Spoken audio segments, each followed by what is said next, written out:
Hey folks, getting pretty close to the end. I've been sort of skipping a few days, so hopefully you don't hold that one against me. Um, yeah, so far as filming is going, I guess I want to share like where I'm at creatively, which is pretty exciting.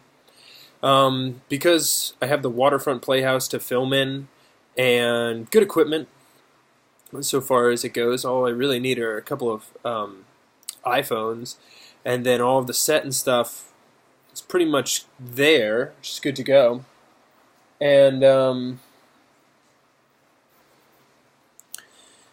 and then I have a bunch of really talented actor friends who don't mind spending like a night filming a game of Dungeons and Dragons and playing, especially because they're writing and they're creative and they're involved in thing. It looks like I might have some options in terms of being able to film stuff. So looking forward to having some content that I can produce for you um, and the world. I'm really looking forward to all that. Um, a lot of this writing, a lot of what this is seems to kind of happen in the dark, and I've gotten pretty skilled at it. It's just it's a difficult craft to share because it's very much like an in the moment thing. It's very theater, It's not a film, and it's not the finished product is more of an experience than like a painting or a poem or whatever. Um, so so that's a lot of what we're working with in terms of putting it out into the world. So it seems like filming it is the natural thing to do, and God willing, it'll be something interesting. That's really been my experience lately. Is that it's just been really good stuff. Um, and I mean, I'm just really grateful that all the people that I know, that I happen to know, that are interested in doing this are just like immensely talented, sharp, kind-hearted, um, creative people who are willing to engage with something that's a little bit kind of off the beaten path. Um, so so yeah, I'm looking forward to that. I'm looking forward to running more games online for people, um, for the experience of it. For the experience of it. Um, and I love being able to give this to the world. So it should be really special once it's done. The next one that I'm collaborating on is going to be a one shot, which means it'll just be 3 hours. That'll be the whole story. It won't be like a continuous storyline. Um, so it'll be like an episode essentially in TV, kind of unrelated, like like a vignette. Um, and that would be with like a horror theme. Um, there's someone who I follow. I've started to follow thanks to actually starting this channel, which is a woman named Kelsey Dione, and she lives in New York and she writes adventures. She writes a lot of one shots, which is really smart um, because it's the kind of thing you just pick up and play, and it's very low commitment. And she has this really cool style that she does. Um, that's yeah, I mean it's a little difficult to explain, but she really does. She has a great style and good, like to the point stuff. And I've never run one of her games, so I want to run it. I want to run it and see how it goes.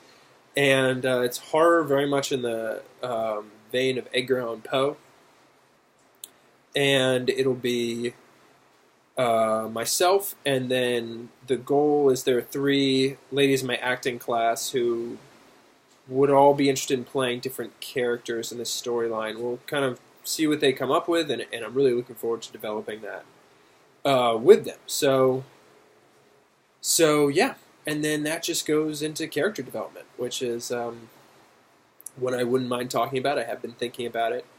Um, with them specifically, we've picked a couple archetypes. Like the Mad Woman is one thing that we've used, or the Nun is another one, or the orphaned child, the foster child, whatever you want to kind of call them, the kind of abandoned child type character.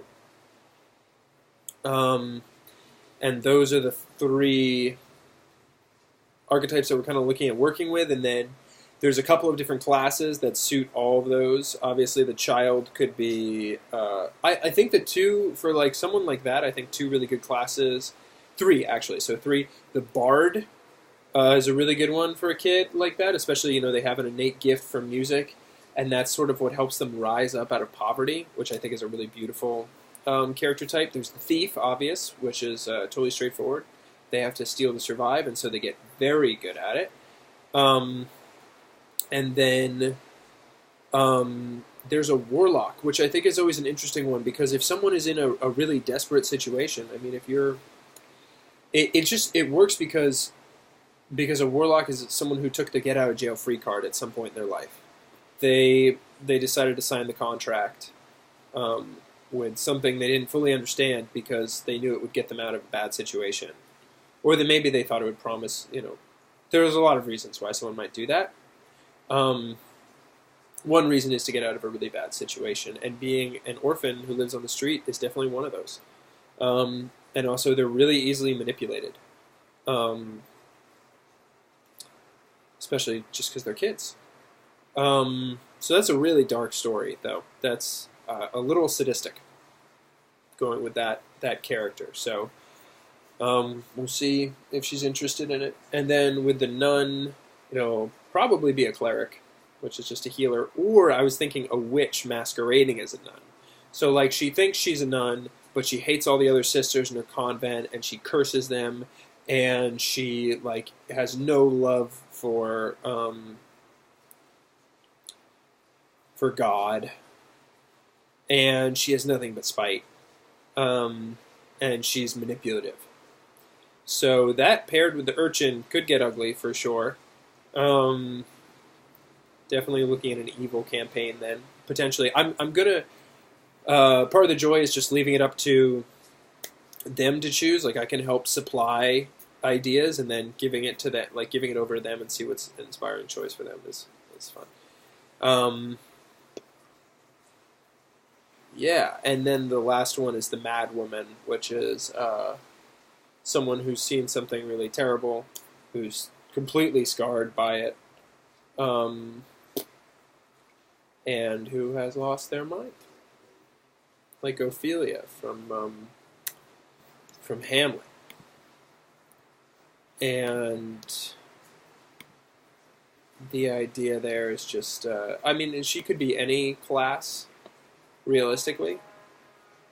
Okay, I gotta go. Thanks for listening. Bye.